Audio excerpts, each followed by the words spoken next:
En estos últimos tiempos se ha hablado sobre los ricos, sobre los pobres. La revista Forbes saca la gente que tiene más de $1.000 millones en su haber, en sus propiedades, en su riqueza. Pero sin embargo, menos o poco se habla de la pobreza. Y son la mayoría. Y son las personas que viven con menos de $1 o menos de 1.25 de dólar, que son algo así como 20 pesos mexicanos. Sin embargo, es algo que debemos de entender. Para que exista un equilibrio en la sociedad, todos los seres humanos deben tener satisfechas sus necesidades básicas. Tenemos que entender que si alguien carece de ellas, es la persona que se nos va a subir en un semáforo a nuestro auto con una navaja para asaltarnos. Ese que se va a brincar la barda de la casa para robar. Eso es lo que tenemos que entender, tenemos que compartir. Claro, esas personas que lo reciban deben trabajar, deben hacer esfuerzo, deben hacer las cosas bien, no nada más regalárselo, pero sí compartirlo. Y para ello, un banco, el Banco Royal de Canadá, hace un estudio muy interesante, donde ellos dicen, bueno, vamos a ver realmente cuántas personas ricas hay de más de $1.000 millones. Hay 500, de acuerdo. Pero también dicen, vamos a ver cuántos tienen $1 millón en el mundo. Y en el mundo, quien tenga más de $1 millón, que son como 14 millones de pesos, hay 11 millones de personas en todo el mundo. Y esas 11 millones de personas, el año pasado, a pesar de la crisis, crecieron en 500,000.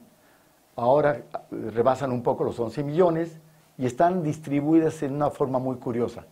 3 millones, poco más de 3 millones, tiene Estados Unidos. Pero Alemania tiene 1 millón, Japón tiene cerca de 1 millón y los países asiáticos, China tiene 500,000. Son los principales países donde se encuentran los millonarios. El resto están en Sudamérica, donde creció el 5%, mucho de ello reunido para dinero que no aparece muy claro o que aparece con gente relacionada con la política. Pero el problema no son los ricos, ojalá hubiera muchísimos más ricos. El problema es la pobreza. La pobreza el día de hoy, con 7.000 millones de habitantes que tiene el mundo, más de 1.500 de ellos son pobres. Son gente que, como mencionábamos anteriormente, para subsistir no ganan $1.25 diario. No pueden comer, viven en una pobreza muy seria y en pobreza extrema. Y son algo así como 3 millones que no llegan a los $2 diarios. Esa es la pobreza.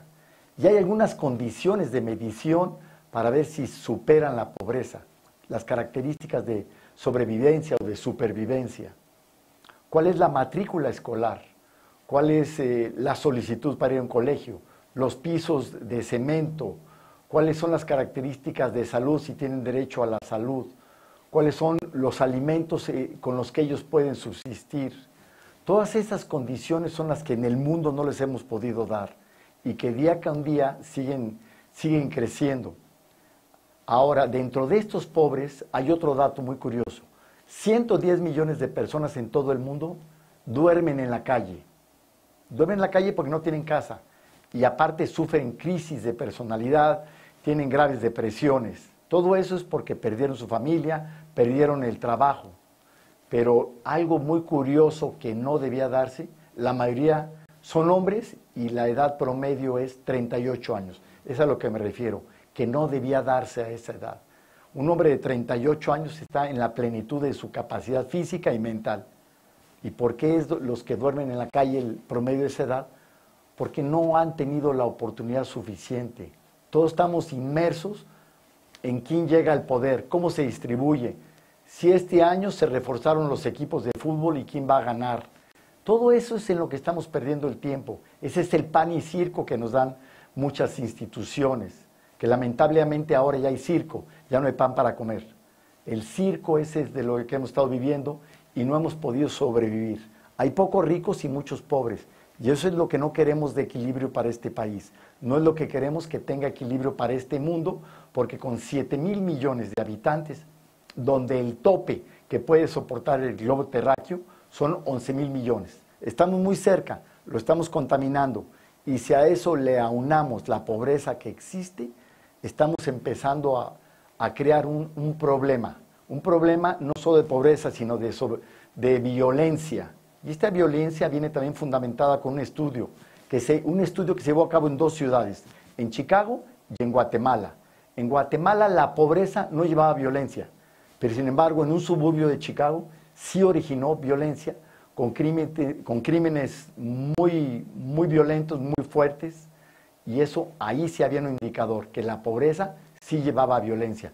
No es indicador, no es característica necesaria, pero sí caminan a la par, sí pueden caminar de forma paralela la pobreza con la violencia. Tenemos que cuidarlo si queremos un México mejor, como lo escuchamos en los millones de eslogans que nos hicieron y nos saturaron en los meses pasados. Queremos un México mejor y ese solo lo vamos a lograr nosotros los ciudadanos.